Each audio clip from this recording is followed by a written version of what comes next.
nous chanterons joie.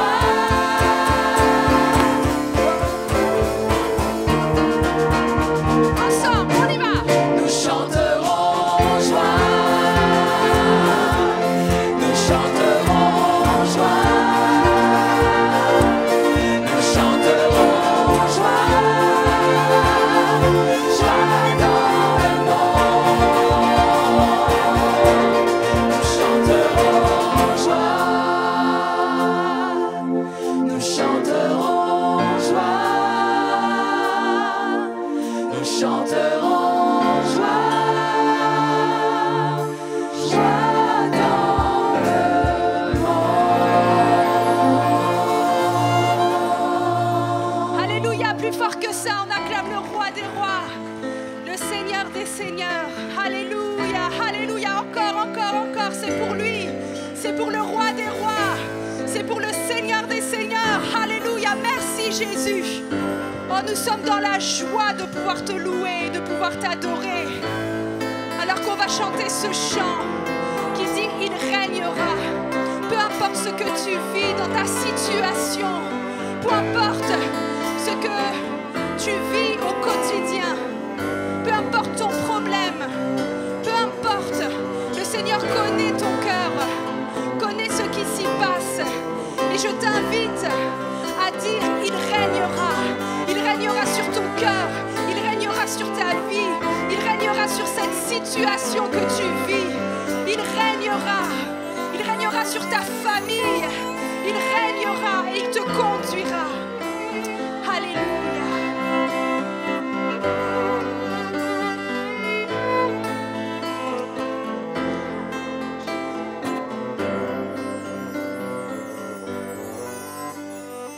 Au milieu de l'hiver, la terre entière crie, car ce monde est figé, glacé par cette nuit, la lumière à lui, de l'étable jusqu'au trône, et pour toujours, il régnera, il régnera.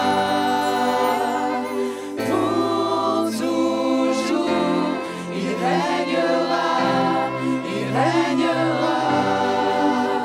Car un enfant nous est né, le roi des rois, sauveur parfait. Et pour toujours, il régnera, il régnera.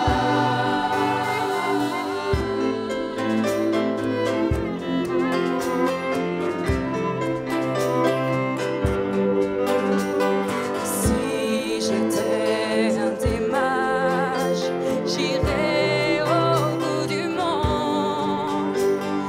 Si j'étais un berger,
Jésus, Jésus, Jésus.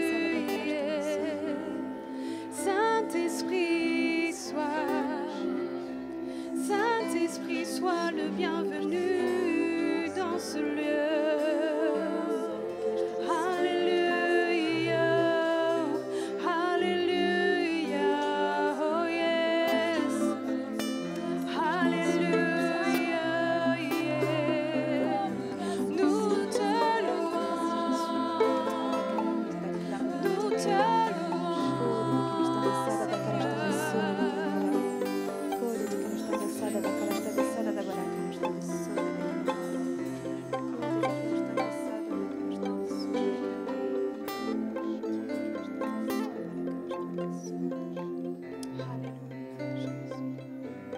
Oh Seigneur Jésus, comment ne pas te louer, comment ne pas t'adorer, comment ne pas te dire à quel point tu es bon, à quel point tu es fidèle, à quel point Seigneur nous avons faim et soif de toi, nous avons faim et soif de ta personne, nous désirons te célébrer, nous désirons louer ton nom de tout notre cœur, de tout notre âme, de toute notre pensée. Loué sois-tu Seigneur, alléluia.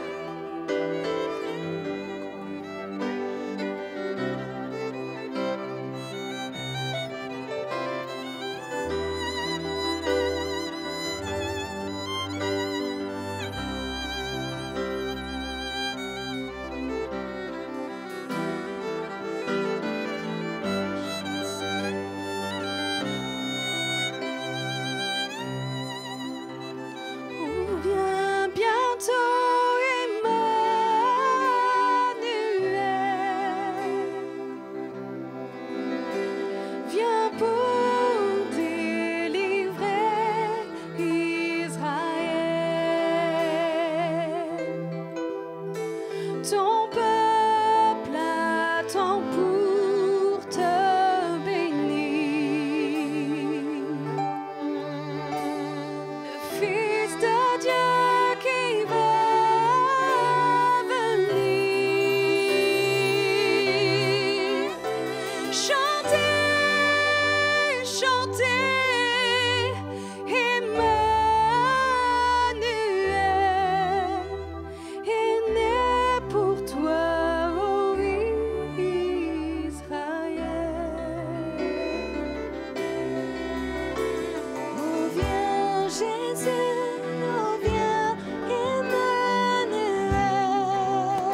Tu marches avec nous, Seigneur.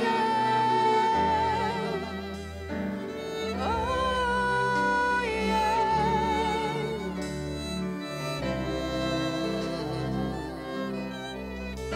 Seigneur, merci Jésus, parce que tu marches avec nous, parce que tu es avec nous, tu es Emmanuel. Tu es celui qui est là près de nous chaque jour. Tu nous accompagnes, que ce soit dans nos moments difficiles ou que ce soit dans des moments de joie. Tu es là, Seigneur. Tu es dans ce lieu. Tu ne nous as jamais abandonnés. Tu restes fidèle. Tu ne changes pas. Oh Seigneur, nous nous attendons à toi. Nous nous attendons à ta présence. Nous nous attendons à qui tu es. Oh, viens, Seigneur, viens. Touche nos cœurs. Touche nos vies. Oh Jésus, que toute la gloire te soit rendue ce matin. Que toute la gloire te revienne. Alléluia, sois glorifié. Manifeste-toi. Glorifie-toi, Seigneur. Alléluia, alléluia. Sois élevé. Sois élevé, Seigneur. Sois élevé, Jésus. Prends la place qui te revient dans ce lieu. Prends la place qui te revient dans nos vies. Alléluia. Alléluia. Ensemble. Chantez, chantez. Emmanuel est ton pour toi, ô Israël.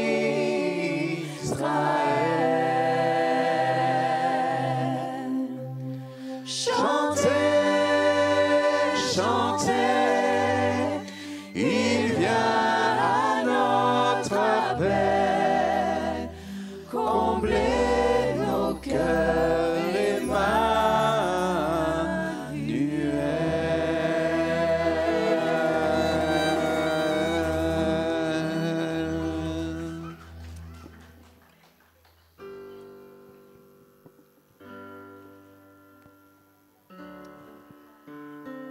Bonjour à tous et à toutes. Nous sommes heureux de vous accueillir aujourd'hui. C'est toujours un plaisir de pouvoir louer le Seigneur, le mettre à l'honneur et plus particulièrement dans ces temps de fête où nous célébrons la naissance de notre Sauveur Jésus. Alors, nous voulons vous rappeler aussi les gestes barrières, les distanciations, s'il vous plaît, respectez bien cela. Les sorties se feront à la fin du culte par les deux issues de secours. Nous vous rappelons aussi que pour les dons, vous avez la possibilité de les faire en ligne.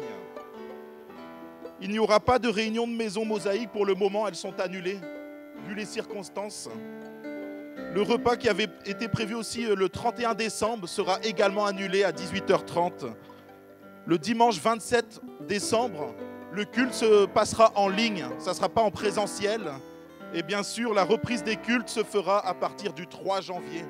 Priez afin qu'il n'y ait pas de changement, afin que nous puissions nous réunir encore et encore, tous ensemble, pour louer et adorer notre Sauveur et Seigneur Jésus.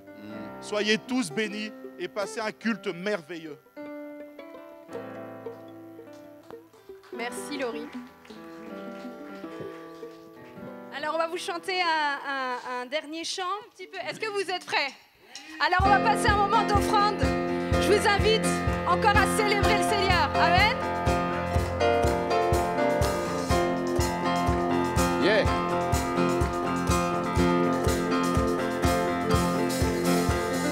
Des anges dans nos campagnes ont entonné l'hymne des cieux et l'écho de nos montagnes remplit ce chant mélodieux. Oh, oh, oh,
Amen. Est-ce qu'on pourrait vraiment remercier toute l'équipe de louanges qui a fait un travail formidable? Merci à vous les amis. Ça fait vraiment plaisir de vous voir depuis tout ce temps. Vous savez, nous ne savons pas de quoi demain sera fait, mais j'ai envie de vous dire, profitons du moment présent. Je ne sais pas jusqu'à quand on va pouvoir se réunir ainsi, mais la Bible dit chaque jour suffit sa peine. Est-ce que vous êtes d'accord avec ça? Amen. Alors, c'est vrai que c'est une année qui est assez particulière, et si on revenait plusieurs mois en arrière, je crois qu'on n'aurait jamais imaginé ce scénario. Et voyez-vous, je crois que s'il y a quelque chose qui définit cette saison, c'est bien le mot privation. Je crois que jamais on a été autant privé de choses qui nous semblaient habituelles. Certains ont été privés de leur santé, malheureusement. Certains sont privés d'emploi, des entrepreneurs ou autres ont perdu un emploi dû à la situation sanitaire. Nous sommes également privés de sorties, de restaurants, de cinéma, de nos amis et de nos familles, de ceux qui nous sont chers. Et avez-vous remarqué ceci? C'est quand nous sommes privés de quelque chose, en tout cas de choses qui nous semblent habituelles, que nous réalisons que ces choses nous sont précieuses. Et voyez-vous, nous allons être privés de certains membres de notre famille parce que nous allons devoir restreindre les personnes dans nos maisons. Je crois que c'est 6, hein, si je ne me trompe pas. Mais ce n'est pas juste lié à notre pays, c'est mondial. Le monde vit la privation. D'ailleurs, je lisais un article dans la Dépêche qui parlait d'un Noël inhabituel. Et voici ce que cet article dit. La reine Elisabeth, même elle, va être privée de sa famille. Les Allemands de leur traditionnel vin chaud et les Suisses de chants Liturgique. Et l'article précisera, le monde s'apprête à célébrer d'inhabituelles fêtes de fin d'année en mode Covid-19. Et cet article m'a fait penser à quelque chose. Voyez-vous, il m'a fait penser à une personne. Il m'a fait penser au Fils de Dieu, parce que Jésus, le Fils de Dieu, n'a pas attendu le corona pour être privé de quelque chose. Parce que Christ s'est privé de sa position glorieuse auprès du Père en venant sur cette terre. Et ça, c'était bien avant le corona. Il s'est privé pour qu'à notre tour, nous ne soyons plus jamais privés. Vous savez de quoi? De sa présence. Il s'est privé pour que nous ne soyons plus jamais privés de sa présence. Alors nous allons voir, si vous êtes prêts, dans quelles circonstances Jésus est venu sur cette terre. Alors désolé pour le problème technique, on avait préparé un super PowerPoint, j'avais préparé une vidéo, plein de choses, mais c'est pas grave, l'essentiel c'est que la parole de Dieu soit prêchée. Amen. On va quand même s'en sortir. Alors, pour ceux qui ont leur Bible ou sur leur téléphone, vous avez le droit de sortir vos téléphones. Nous allons faire une lecture dans l'évangile de Matthieu, au chapitre 1, à partir du verset 18. L'évangile de Matthieu, au chapitre 1, à partir du verset 18. Et voici le texte. Voici dans quelles circonstances Jésus-Christ vint au monde. Marie, sa mère, était liée par fiançailles à Joseph. Or, elle se trouvait enceinte par l'action du Saint-Esprit. Avant qu'ils n'aient vécu ensemble, Joseph, son futur mari, était un homme bon et droit. Il ne voulait pas la livrer au déshonneur, c'est pourquoi il se proposa de rompre ses fiançailles sans en ébruiter la raison. Il réfléchissait à ce projet quand un ange du Seigneur lui apparut en rêve et lui dit « Joseph, descendant de David, ne crains pas de prendre Marie pour femme, car l'enfant qu'elle porte vient de l'Esprit Saint. Elle donnera naissance à un fils, tu l'appelleras Jésus. C'est lui en effet qui sauvera son peuple de ses péchés.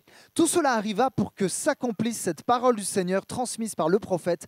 Voici, la jeune fille vierge sera enceinte et elle enfantera un fils qu'on appellera Emmanuel, ce qui veut dire Dieu est avec nous. Retenez cette phrase, Dieu est avec nous.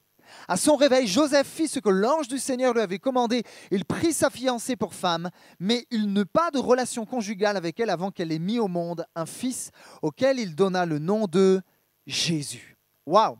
Alors j'aimerais, à travers ce texte, ce passage biblique, vous montrer pourquoi Jésus est bien meilleur que le Père Noël. Et voici le titre de mon message, mieux que le Père Noël. J'aimerais parler aussi aux enfants. Vous savez que les enfants, le Père Noël, ok, c'est bien, il distribue des cadeaux, mais j'ai encore mieux que le Père Noël à vous proposer. Alors voici mon premier point. Le Père Noël vient une fois par an, mais Jésus est présent tous les jours. Amen. Alors on va retenir ce texte dans l'évangile de Matthieu. On l'appellera Emmanuel, Dieu avec nous. J'aimerais qu'on mette le focus sur ce texte, sur ce verset. Voyez-vous, Jésus porte plusieurs noms qui décrivent son caractère et sa personnalité. Lorsqu'on lit la Bible, notamment dans Colossiens 1,15, on le nomme le premier-né de toute la création. Dans Éphésiens 1,22, on l'appelle le chef de l'Église. Et dans bien d'autres passages des Écritures, on le nommera le saint, le juge, le roi des rois, la lumière du monde, le prince de paix. Et on le nomme aussi dans l'évangile de Matthieu, Emmanuel. Mais j'aimerais vous donner quelques explications. Pourquoi Matthieu, l'évangéliste, le nomme Emmanuel? Jésus aurait pu être suffisant. Voyez-vous, Matthieu a écrit son évangile pour les Juifs. Et d'ailleurs, à plusieurs reprises, il citera des textes de l'Ancien Testament. En fait, le nom de Jésus signifie « Seigneur sauve », celui qui sauve. Mais Matthieu s'adresse aux Juifs en montrant qu'il était l'héritier de la promesse de Dieu pour son peuple. Mais si Matthieu ne s'arrêtait qu'à citer le nom de Jésus, on aurait pu croire que la promesse était limitée à la lignée de David. Alors Matthieu, poussé par l'Esprit Saint, a fait quelque chose de plus. Il a nommé Jésus Emmanuel. Et en indiquant qu'il se nomme, qu'il s'appelle aussi Emmanuel, il indique que sa délivrance, elle n'est pas limitée à un peuple, elle n'est pas limitée à Israël, mais cette délivrance et sa présence sont universelles. Le Dieu avec nous n'est pas limité à une culture, elle n'est pas limitée dans le temps, elle est encore pour toi aujourd'hui. Dieu avec toi, Dieu avec nous est toujours valable au sein de cette génération et pour ta famille. Que quelqu'un dise Amen. Amen. Alors voyez-vous, cette promesse, elle est incroyable, que Dieu va venir régner en nous dans notre quotidien. C'est une promesse, mais avouons-le, si on veut être honnête, on ne sent pas toujours la présence de Dieu. Le matin, quand tu prends le café pour aller au travail et que tu ne sais même pas où tes yeux sont et tu prends ton volant, tu ne sais même plus quel jour on est, tu ne sens pas forcément la présence de Dieu, oui ou non? Lorsque tu rentres le soir du travail et que tu as une journée difficile, et je pense aux personnes notamment qui sont seules et célibataires, et que personne n'est à la maison pour t'accueillir, peut-être que oui, c'est difficile des fois de sentir la présence de Dieu. Et parfois que tu te dis, peut-être tu te dis, mais Seigneur, elle est où ta présence?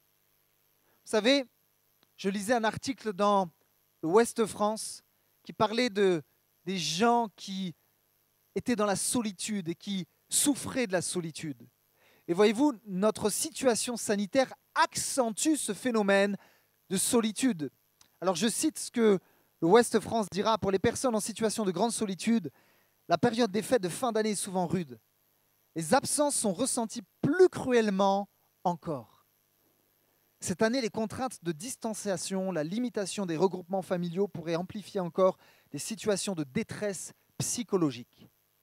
C'est peut-être cela le vrai défi de ce Noël 2020. Lutter contre le virus, respecter les mesures sanitaires, tout faire pour ne pas alourdir la situation des hôpitaux et en même temps, porter une attention sincère et bienveillante à celles et ceux qui souffrent de pauvreté et de solitude. Maintenant, je crois une chose. En effet, il y a la distanciation due à la situation sanitaire, mais je crois que les gens ne souffrent pas seulement de cette distanciation. Je crois que peut-être que vous êtes dans cette situation aujourd'hui. Vous souffrez d'une distanciation à cause de certaines blessures que vous avez subies dans vos vies. Le rejet, la trahison, l'humiliation. Et toutes ces choses dans vos vies ont mis comme une distanciation entre vous et des personnes qui, auparavant, vous étiez chers. Peut-être même que vos blessures et vos incompréhensions ont mis une distanciation entre vous et Dieu. Waouh! Mais j'aimerais vous dire, Dieu attend que vous rentriez en relation avec lui. Dieu est un Dieu qui ne veut pas une distanciation entre lui et sa créature. Dieu désire une relation profonde avec toi, le savais-tu? Dieu désire une amitié avec toi. Et ne t'inquiète pas, même si on est en mode corona, Dieu ne craint pas le corona, donc tu peux t'approcher de lui. Amen. Amen.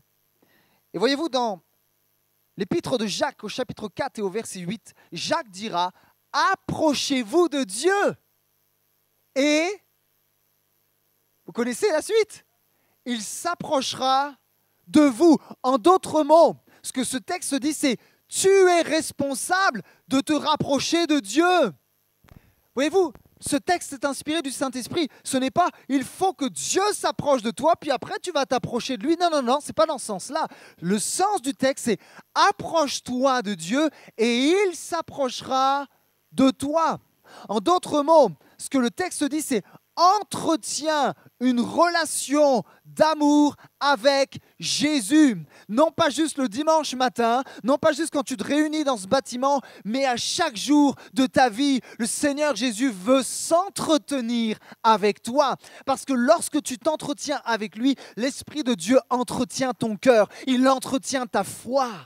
Voyez-vous, notre voiture, souvent, on doit l'amener, en tout cas souvent, de temps en temps, on doit l'amener au garage pour l'entretenir. Parce que si je n'entretiens pas ma voiture, il est possible que le moteur puisse fumer ou se casser. Si je ne change pas mes plaquettes de frein, au bout d'un moment, je vais freiner, je vais me prendre un mur, ça ne s'arrêtera pas. C'est pareil dans la vie spirituelle. Si je n'entretiens pas ma relation avec Christ, si je n'entretiens pas ma foi en me plongeant dans la parole de Dieu jour après jour, alors il est possible que mon moteur spirituel se mette à sécher ou à casser. Mais la Bible dit, approchez-vous de Dieu, et il s'approchera de vous. Alors je me suis posé la question, mais pourquoi on ne vit pas, même en tant que chrétien parfois, le Emmanuel, Dieu est avec nous? Vous voulez la réponse? Elle n'est pas hyper théologique, elle est assez simple. C'est dû à mon expérience personnelle. Je pense qu'on ne vit pas le Dieu avec nous au quotidien, tout simplement parce que parfois on a la flemme. Parfois on a la flemme de s'approcher de Dieu et de chercher son cœur. Vous savez, je pense que souvent, on recherche la facilité. Mais la Bible dira, ce sont les violents qui s'emparent du royaume de Dieu. En d'autres mots, tu dois, mon frère, ma sœur, à chaque jour te faire violence. Parce que la vie chrétienne, elle est tout sauf facile.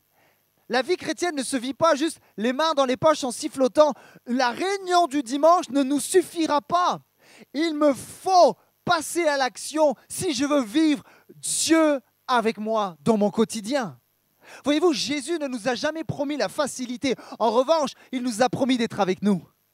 Il a promis d'être avec toi.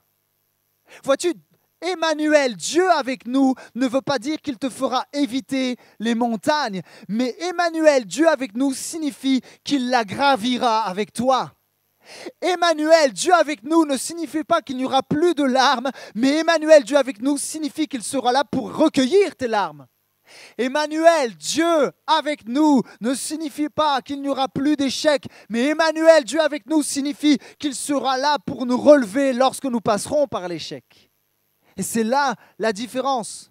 Vous savez, quand je joue avec ma fille ou quand elle prend sa trottinette et que parfois elle tombe et qu'elle se fait un bobo au genou, le premier réflexe, et pour ceux qui ont des enfants, vous connaissez ce qui va se passer. Elle va me regarder et elle va se jeter dans mes bras. C'est le réflexe des enfants parce qu'elle sait que dans mes bras, elle pourra trouver un réconfort, n'est-ce pas? Amen. Mais pourquoi on ne le fait pas avec le Seigneur alors? Pourquoi si peu de fois, lorsqu'on passe par la tristesse, l'échec, on ne se jette pas dans les bras du Père? Et certains, vous pouvez me dire, oui, mais c'est facile que ta fille se jette dans tes bras parce qu'elle te voit, parce qu'elle te sent, elle sait que tu es là. Mais comment je peux me jeter dans les bras d'un Dieu d'amour que je ne sens pas et que je ne vois pas? Voyez-vous, j'ai une petite illustration par rapport à ça. Lorsque j'étais petit, j'étais dans ma chambre et parfois il m'arrivait de jouer ou de faire mes devoirs. Et mon papa n'était pas avec moi dans la chambre, mais il était probablement dans son bureau, à la cuisine ou dans le salon. Et le fait de savoir que mon père était présent dans la maison, même si je ne le voyais pas, même si je ne le sentais pas, je savais que papa était là. Et cela me mettait en sécurité. J'aimerais vous dire, même si tu ne vois pas ton Père céleste, même si tu ne le sens pas, ton Père est là. Le Dieu Emmanuel est avec toi. Lorsque tu rentres seul le soir, peut-être que tu es une femme célibataire, peut-être que tu es veuve, que tu as perdu ton époux. Emmanuel, le Dieu avec nous, est là et il t'attend dans ta maison. Il est avec toi quand tu te lèves le matin. Il est avec toi quand tu t'endors le soir. Pourquoi? Parce qu'il l'a promis. Je suis Emmanuel, le Dieu qui est et qui sera avec vous. Amen. Je pense aux disciples d'Emmaüs. Vous savez, les disciples d'Emmaüs, ils sont rentrés chez eux complètement dépités et découragés. Pourquoi? Parce que le Messie dans lequel ils avaient placé leur espoir était mort. Ce leader extraordinaire spirituel qui ressuscitait les morts et qui pardonnait les péchés n'était plus. Et à un moment donné, vous connaissez bien ce texte, Jésus va se joindre à eux et va se mettre à parler avec eux, échanger. Il va parler de la loi de Moïse. Et il y avait comme un feu qui brûlait dans leur cœur, mais ils ne voyaient pas que c'était Jésus. Ils ne le reconnurent point jusqu'à un moment donné où ils étaient assis ensemble et ils partageaient la nourriture. Et là, la Bible dit quoi? Leurs yeux s'ouvrirent et ils reconnurent que c'était Jésus. J'aimerais vous dire, le Saint-Esprit veut illuminer les yeux de nos cœurs encore aujourd'hui. Même si nous ne voyons pas, nous sommes appelés à voir dans l'Esprit. Et d'ailleurs, Jésus nous a fait une promesse extraordinaire. Voici ce qu'il dira dans l'Évangile de Jean, au chapitre 14, à partir du verset 16. « Et moi, je prierai le Père, et il vous donnera un autre consolateur. » Oh là là, c'est extraordinaire. « Afin qu'il demeure éternellement avec vous, l'Esprit de vérité, que le monde ne peut recevoir parce qu'il ne le voit point et ne le connaît point. Mais vous, vous le connaissez. Car il demeure avec vous et il sera en vous. » J'aimerais qu'on se penche sur ce texte et qu'on l'étudie brièvement. Quand Jésus dit « un autre », je vous donnerai un autre. Lorsqu'on creuse ce mot, dans le grec, ça signifie « je vous donnerai quelqu'un de la même qualité que moi ». C'est-à-dire quelqu'un de semblable à Jésus lui-même qui viendra prendre sa place pour continuer son œuvre en vous et à travers vous. Maintenant, lorsque Jésus parle de ce consolateur, le terme grec signifie littéralement « celui qui est appelé à côté d'eux ». En d'autres mots, il y a le sens de quelqu'un qui va nous encourager et nous exhorter. Laisse-moi te dire, tu n'es pas seul. Au travail, dans ta maison, dans peut-être tes galères ou tes difficultés, parce que le Saint-Esprit, qu'on appelle aussi le Paraclète, est à côté de toi. Il est là pour sécher tes larmes, il est là pour te renouveler, il est là pour t'exhorter, il est là pour t'encourager. J'aimerais vous dire, ne nous privons pas de la personne du Saint-Esprit, parce qu'il veut marcher avec nous, il veut collaborer avec vous. Amen. Et lorsque Jésus dira, il demeurera en vous, en fait, Jésus est en train de dire, il ne viendra pas juste pendant 1 heure ou 2. Le Saint-Esprit sera en permanence avec toi. À partir du moment où tu acceptes Christ comme ton Seigneur et ton Sauveur, le Saint-Esprit vient faire sa demeure en toi en permanence. Extraordinaire. J'aimerais dire aux enfants, vous savez les enfants, même si vos copains ou vos copines à l'école vous abandonnent, Jésus qui veut être votre meilleur ami ne vous abandonnera jamais. Tu pourras toujours te confier à Jésus parce que Jésus sera toujours là pour t'écouter. Il sera toujours là pour sécher tes larmes. Alors n'hésitez pas à aller vers Jésus parce qu'il entend vos prières. Amen. Jésus est là pour être avec nous. Amen. Dieu est avec nous. Ce qui est incroyable, c'est que l'évangile de Matthieu commence avec Emmanuel, Dieu avec nous, et il se clôture dans Matthieu 28. Lorsque Jésus remonte vers le Père, il va dire « Et moi, je serai avec vous tous les jours. » C'est assez intéressant. On ouvre l'évangile de Matthieu, on commence avec Dieu avec nous, on ferme l'évangile de Matthieu, et ça se conclut par « Je serai avec vous ». J'ai une citation assez intéressante par rapport à cela. Le titre Emmanuel traduit donc également la façon dont le ressuscité accompagne aujourd'hui l'Église. Aussi peut-on dire que l'évangile de Matthieu se déploie entre un Dieu avec nous qui l'inaugure et un Jésus avec nous qui le conclut sans pour autant le fermer. J'aimerais vous dire cette bonne nouvelle pour conclure mon premier point. Oui, Jésus est bien meilleur que le Père Noël, parce qu'il vient qu'une seule fois par an, le Père Noël. Mais Jésus est présent tous les jours. Jésus est là. Amen. Amen. Maintenant, mon deuxième et dernier point est celui-ci. Le Père Noël apporte des cadeaux, mais Jésus est lui-même le cadeau. Amen. D'ailleurs, c'est ce que j'arrête pas de dire à ma femme à chaque fois qu'il y a Noël. Chérie, pourquoi tu as besoin de cadeaux? Je suis ton cadeau. J'ai juste à m'emballer, tu me mets un petit peu de bolduc et tu me déplies comme ça et puis tu seras contente. Alors, c'est une blague, bien sûr, je lui offrirai des cadeaux à Noël. Mais je sais que ma femme m'aime tellement, me dira, oui, c'est vrai, mon chéri, je sais que tu es un cadeau, mais tâche de ne pas devenir un cadeau empoisonné alors, d'accord? Trêve de plaisanterie. Voyez-vous, 700 ans avant que Jésus vienne, le prophète Ésaïe allait annoncer un cadeau extraordinaire qui venait de Dieu. Il annonçait la venue d'un enfant qui viendrait pour sauver l'humanité. Et voici ce qu'Ésaïe va dire au chapitre 9 à partir du verset 6. Un enfant est né pour nous, un fils nous est donné. Il a reçu l'autorité d'un roi. On lui donne pour nom conseiller merveilleux, Dieu fort, Père pour toujours et Prince de la paix. Waouh, quel cadeau! Maintenant, lorsque je pense au cadeau, je pense au contexte dans le temple à l'époque où les gens venaient pour adorer Dieu. Et lorsqu'ils venaient pour adorer Dieu dans le temple, les gens venaient avec toutes sortes de présents, avec des trésors, avec toutes sortes de richesses. Et c'est pour ça que les disciples parfois étaient tellement émerveillés de ce qu'ils voyaient dans le temple, parce que les gens venaient de toutes les contrées, de tous les alentours, et déposaient des trésors et toutes sortes de présents qui s'accumulaient au fur et à mesure. Et lorsque tu venais au temple, tu pouvais voir un amoncellement de richesses et de trésors. Mais j'aimerais vous dire ceci, aucun cadeau, aucune richesse n'est comparable au trésor du Fils de Dieu. Aucun ne peut se comparer à lui. Et d'ailleurs, l'apôtre Pierre va le mentionner dans 1 Pierre chapitre 1 à partir du verset 18. Voici ce qu'il dira, c'est très intéressant. Vous avez été libérés de cette manière futile de vivre que vous ont transmis vos ancêtres et vous savez à quel prix. Ce n'est pas par des biens qui se dévaluent, d'autres versions disent qui se corrompent ou qui s'abîment, comme l'or et l'argent. Non, il a fallu que le Christ, tel un agneau pur et sans défaut, verse son sang précieux en sacrifice pour vous.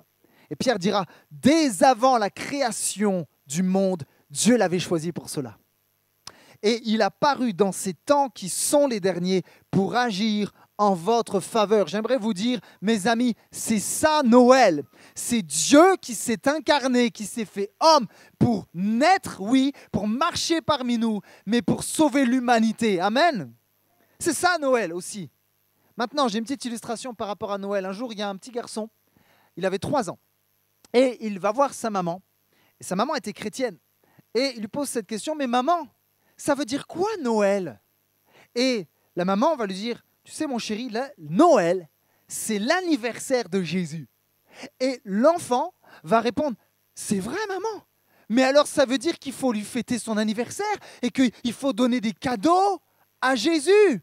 Il faut lui organiser une fête à Jésus. Avez-vous pensé à cela? Souvent à Noël, on s'offre des cadeaux les uns aux autres. On place les cadeaux sous le sapin. Mais la question que je me pose, c'est, et quel cadeau on donne à Jésus? Alors on pourrait se dire, mais Jésus est Dieu. Il n'a besoin de rien, n'est-ce pas? Il a tout. Toutes les richesses sont en lui. Mais j'aimerais vous dire, Jésus n'a pas tout. Jésus ne possède pas tout. Il y a 3 choses au moins que Christ ne possède pas. Vous savez ce que c'est? Christ ne possède pas notre confiance. Christ ne possède pas la première place, en tout cas chez tout le monde sur cette terre. Et Christ ne possède pas les cœurs. C'est quelque chose qu'il faut lui donner. La confiance, c'est quelque chose qu'on lui donne. Parce que tout le monde sur cette planète ne fait pas forcément confiance à Dieu. Tout le monde sur cette planète ne met pas Dieu en premier dans sa vie. Oh là là. Alors ma question est celle-ci. Avons-nous fait pour ces fêtes de Noël de la place à Jésus? Avons-nous fait de la place, non pas juste sous le sapin pour les cadeaux, mais avons-nous fait de la place dans nos cœurs au Seigneur des Seigneurs et au Roi des Rois? Il y a un chant qui dit, et on l'a chanté, « Joie dans le monde ». Le Seigneur vient, la terre accueille son roi. Que tous les cœurs lui préparent une place. La terre et le ciel chantent. La terre et le ciel chantent. Vous savez, en parlant de chansons ou de chanter, je crois que pendant ces fêtes, il y a 3 types de personnes. Il y a 3 types de personnes. Premièrement, il y a les personnes qui ne chanteront pas. Parce que c'est des personnes qui sont seules, qui ont perdu un emploi, qui sont découragées, qui sont malades, peut-être sur un lit d'hôpital, et ils n'ont pas tout simplement le cœur à chanter. Ça, c'est le premier type de personnes. Il y aura un deuxième type de personnes pendant ces fêtes de Noël. Il y a ceux qui vont chanter à tue-tête et à cœur joie. Pourquoi ? Non pas parce qu'ils ont placé leur foi en Christ, mais juste parce qu'ils vont pouvoir fêter Noël, boire un bon coup ensemble. Ça va être une autre occasion de faire la fête et ces gens vont chanter. Mais laissez-moi vous dire que quand les fêtes vont se terminer, leurs chants vont se terminer. Et il y a un troisième type de personnes. C'est des gens qui vont chanter pendant les fêtes, mais qui vont continuer de chanter après les fêtes. Et moi, je crois que c'est les enfants de Dieu. Parce que ce qui suscite en nous louange, ce qui nous donne envie de chanter, c'est pas juste un bon verre de rhum ou de vin ou je ne sais quoi. C'est pas juste les beaux cadeaux que tu vas recevoir à Noël. Ce qui nous pousse à chanter, la louange qui émane de nous, c'est le fait que nous avons un sauveur qui est venu sur la terre, qui est mort, qui est ressuscité, parce que nous savons qu'il est le chemin, la vérité, la vie. Et qu'en lui, nous sommes guéris, restaurés, pardonnés. Que quelqu'un dise Amen. Franchement, que quelqu'un dise Amen. Nous sommes appelés, nous les enfants de Dieu, à chanter même après les fêtes. Amen. Voyez-vous, Jésus va donner la raison de sa venue sur cette terre lors du premier Noël. Et il le dira dans l'évangile de Luc, au chapitre 19, à partir du verset 10. Jésus dira, en effet, le Fils de l'homme est venu chercher et sauver ceux qui étaient perdus. Maintenant, la question qu'on pourrait se poser, c'est « Mais qu'avons-nous perdu ?» Lorsque le péché est rentré pour la première fois au sein de cette humanité, je peux vous dire qu'on a perdu bien des choses. On a perdu la paix. L'être humain a perdu son innocence. Il a perdu son espérance. Il a perdu son identité. Et il a bien évidemment perdu la vie éternelle. Mais, voyez-vous, Dieu a toujours un temps d'avance. Il n'est jamais surpris par rien. Dieu avait mis un plan d'action de toute éternité avant la fondation du monde pour que nous puissions retrouver ce que nous avons perdu à cause du péché. Pourquoi ? Parce que nous avons de la valeur aux yeux de Dieu.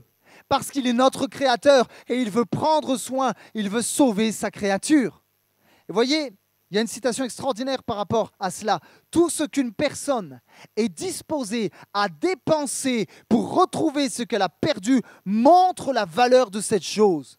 Jésus a tout dépensé pour toi, tu le savais. Il y a un texte dans la Bible qui dit qu'il s'est fait pauvre pour que tu deviennes riche. Jésus s'est dépouillé. Il a quitté le ciel de gloire pour que tu sois riche en lui. N'est-ce pas extraordinaire ? Il y a tellement de valeur aux yeux de Dieu qu'il est venu jusqu'à nous, mes amis. Et je parlais d'un film avec un ami, c'est un de ses films préférés. Je ne sais pas si vous connaissez, si vous êtes cinéphile, le film Taken. Quelqu'un a déjà regardé le film Taken ? Est-ce qu'il y a un père de famille qui a déjà regardé le film Taken ? S'il y a un père de famille qui a une fille, je peux vous assurer que quand vous regardez le film, vous êtes tout excité à la fin. Je peux vous assurer. C'est quoi ce film ? C'est un père de famille qui aime de tout son cœur sa fille. Et sa fille part en voyage. Et au bout d'un moment, alors qu'elle est dans la chambre d'hôtel, il y a des mafiosos qui viennent pour l'enlever. Laurie racontera encore mieux l'histoire que moi, elle la connaît par cœur. Et elle va se faire enlever. Et ce papa, je crois, qui est un ancien agent de je ne sais pas quoi et qui sait très bien se battre d'ailleurs, va apprendre que sa fille va se faire enlever. Et il va avoir même les mafieux au téléphone et il va dire « Je vous retrouverai ». Bon, je ne dirai pas tout ce qu'il a dit, c'est pas très chrétien, mais « Je vous retrouverai ». On va s'arrêter là, ok ?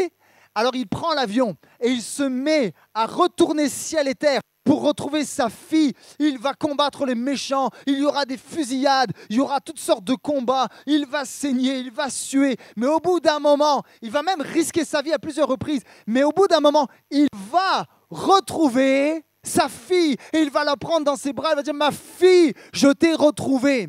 Mais j'aimerais me dire, ça me fait penser un peu à ce qui s'est passé avec le Seigneur Jésus. Mais voyez-vous la différence, que Jésus n'a pas juste risqué sa vie pour nous, Jésus a donné sa vie pour nous. Et ça, c'est toute la différence. Jésus a donné sa vie pour toi et moi, pour que nous puissions nous retrouver pour l'éternité avec lui. N'est-ce pas extraordinaire ? C'est extraordinaire. Dieu a envoyé son Fils et son objectif, c'était de réconcilier deux mondes séparés. Le monde du royaume de Dieu et le monde de l'humanité. Je terminerai avec cette histoire alors que j'appelle le groupe de louanges à s'approcher, s'il vous plaît. Ça se passe en 1914 et là, on parle de deux mondes séparés. Vous savez ce qui se passe en 1914, c'est la guerre. Mais au Noël, en 1914 à Noël, et ça a duré même plusieurs fois, il s'est passé quelque chose d'inhabituel, alors que c'était la guerre, et alors que deux mondes, ou plusieurs mondes, faisaient rage et étaient en train de se combattre. Voici ce qu'il est dit. La guerre fait rage depuis près de 6 mois en Europe. Les combats sont particulièrement violents. Les soldats ont commencé à s'enterrer dans les tranchées afin de bloquer l'ennemi. En Belgique, la ligne de front se trouve au niveau de la frontière française. Et là, on a parfois assisté à des miracles. Et ça, j'ai appris ça cette semaine en étudiant ce qui s'est passé pendant la guerre, en 14. Et voici le miracle. C'est que le long de certaines tranchées, des soldats ont commencé à installer des sapins. Pour quelques heures, les soldats se sont mis à poser leurs armes. Et parfois même, ils sont sortis des tranchées. Imaginez les Anglais qui sortent des tranchées, les Français qui sortent des tranchées pour aller discuter, et même, j'irai plus loin, pour aller fraterniser avec l'ennemi, avec les Allemands. Et il y a des scènes comme ça qui vont se répéter plusieurs fois de Noël 1914 à Noël 1917. J'avais des photos à vous montrer, mais désolé pour la technique. On voit des soldats français en train de partager le bon vin français aux Allemands. On les voit même faire partie des parties de football avec les Allemands. N'est-ce pas extraordinaire ? Waouh ! Et cela ne les empêchera pas, malgré tout, de reprendre leur affrontement, de revenir dans les tranchées et de mener un combat acharné dès le lendemain. J'ai trouvé ça tellement triste. Je me suis dit, comment se fait-il que des êtres humains aient la capacité de fraterniser pendant quelque temps ? Pourquoi ça n'a pas duré ? Pourquoi ils sont retournés dans les tranchées alors qu'ils partageaient le pain, le vin ensemble ? Vous savez ce qui manquait à ces soldats ? Vous savez ce qui manquait ? Ce qui manquait à ces soldats, oui, c'était une chose. C'était la croix. C'était la croix de Christ. Pourquoi ? Parce que la croix est le chemin qui rallie les tranchées. C'est un chemin de pardon et un chemin de guérison. Voyez-vous, les tranchées peuvent représenter certaines choses, elles sont symboliques. Les tranchées peuvent représenter une colère que tu as et qui est restée en toi. Les tranchées représentent l'amertume, le manque de pardon, les blessures, la violence ou les addictions. Je parle à un couple peut-être aujourd'hui. Parfois, il vous arrive de sortir de vos tranchées pour vous pardonner. Mais malheureusement, ça ne dure que trop peu de temps. Comme ces soldats, vous retournez dans vos tranchées et vous vous tirez dessus. Alors que vous êtes appelés à vous aimer, alors que vous êtes appelés à marcher main dans la main, alors que vous êtes appelés à être heureux et à partager ces moments ensemble. Il y a tellement de couples, malheureusement, qui restent dans leurs tranchées. Peut-être que je parle à quelqu'un aujourd'hui. Peut-être que même spirituellement parlant, tu as tes tranchées à toi. Tu vas à l'église le dimanche matin, tu sors de la tranchée, tu loues Dieu. Mais quand tu sors de l'église, tu retournes dans ta tranchée, tu retournes dans ta solitude, tu retournes peut-être dans tes addictions, tu retournes dans ta colère. J'aimerais vous dire ceci. Jésus n'est pas venu pour que tu sois seulement réconcilié avec Dieu pour un jour. Mais Jésus est venu pour que tu sois réconcilié avec Dieu pour toujours. Laissez-moi vous dire, Il y a encore de l'espoir. Et je crois que le plus beau cadeau de Noël, vous savez ce que c'est? C'est que Dieu est encore capable et en mesure de pardonner tes péchés. Dieu aussi est en mesure de te réconcilier avec ton mari ou ton épouse si vous êtes disputés. Dieu est en mesure, par la croix de Christ, de faire un chemin entre les tranchées. Il y a des gens qui ont besoin de se réconcilier. Il y a des gens qui ont besoin de se demander pardon. Mais il n'est possible de vivre cela qu'en passant par la croix de Christ. Jésus t'appelle aujourd'hui et il te dit: sors de ta tranchée. Pourquoi? Parce que je suis l'Emmanuel. Je suis celui qui s'est offert pour vous donner le pardon. Je suis le prince de la paix. Voyez-vous, mes amis, Noël, ça ne se limite pas qu'à de belles décorations. Mais Noël nous offre en Jésus une transformation. Amen. C'est ça Noël. C'est ça Noël. Oui, Jésus est bien mieux que le Père Noël parce qu'il nous donne sa présence à chaque jour et il nous offre le cadeau de la vie. Alors solennellement, je terminerai ainsi. Est-ce que quelqu'un n'a pas encore reçu ce cadeau extraordinaire qui se nomme Jésus, Emmanuel?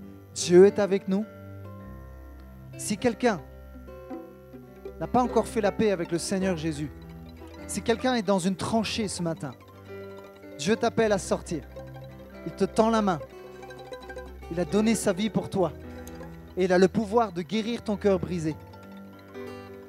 Est-ce que tu acceptes sa main ce matin? Alors qu'on courbe nos têtes ce matin, j'aimerais faire cet appel qui est tellement important, qui est de la plus haute importance, je dirais. J'aimerais vous dire ceci: ne passez pas les fêtes sans vous être réconciliés avec le Sauveur du monde. Oh non.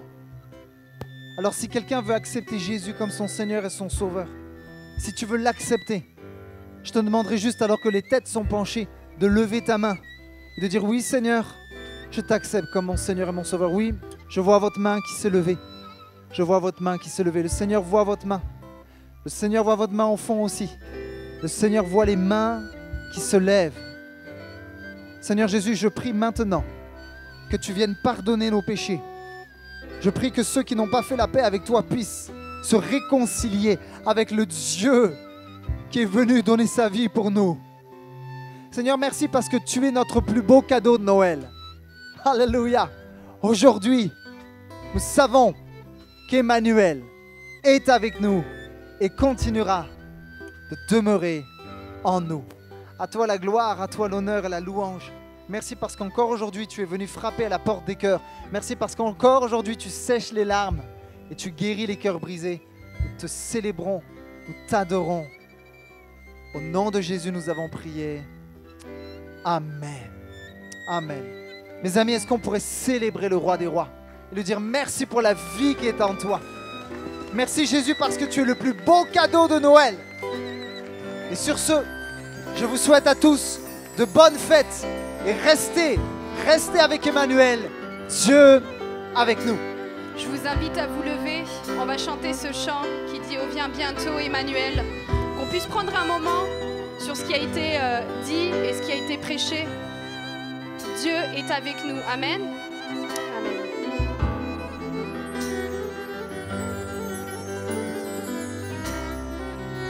Oh viens. Oh viens bientôt Emmanuel.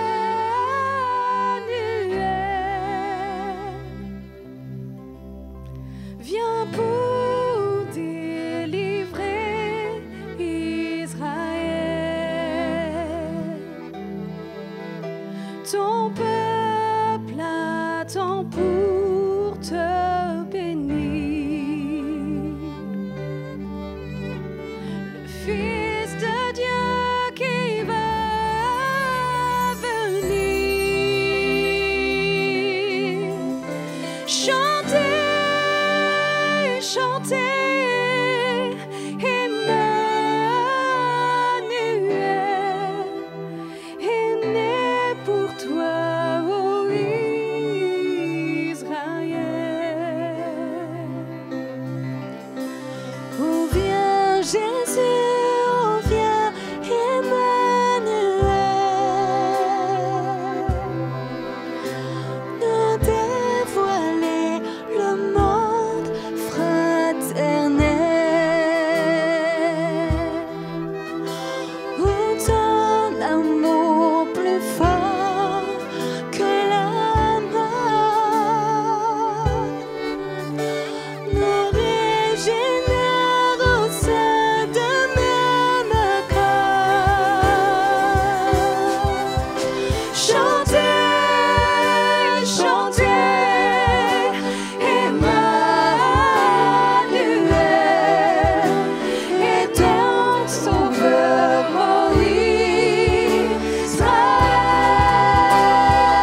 termine par un dernier chant pour célébrer le Seigneur. Et après quoi, on vous souhaite un bon dimanche et de bonnes fêtes. Amen.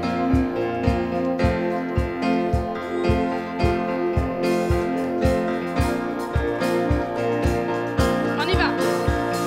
Joie dans le monde, le Seigneur vient. La terre accueille son roi. Que tous les cœurs lui préparent une place. La terre et le ciel chantent. La terre et le ciel chantent. Nous chanterons joie.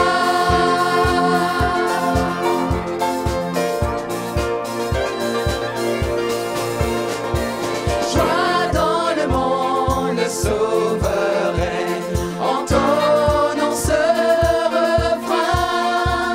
Les champs et les fleuves, les collines et les plaines, proclament en cœur ce chant. Proclament en cœur ce chant. Nous chanterons joie. Nous chanterons joie. Nous chanterons joie, joie dans le monde.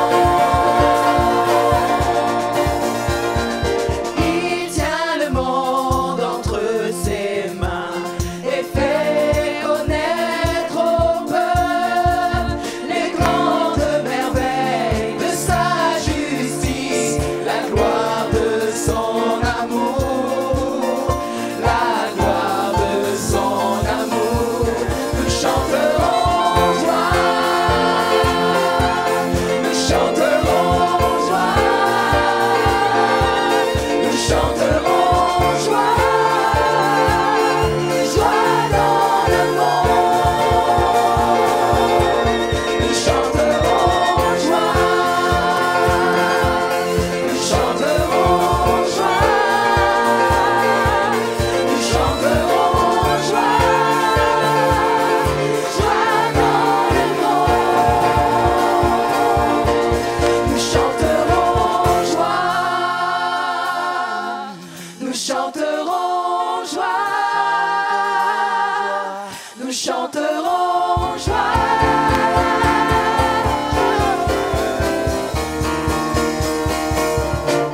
Nous chanterons joie,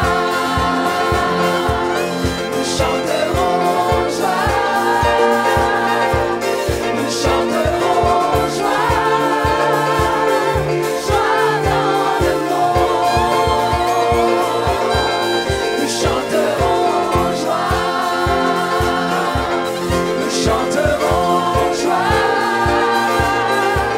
nous chanterons joie, joie dans le monde.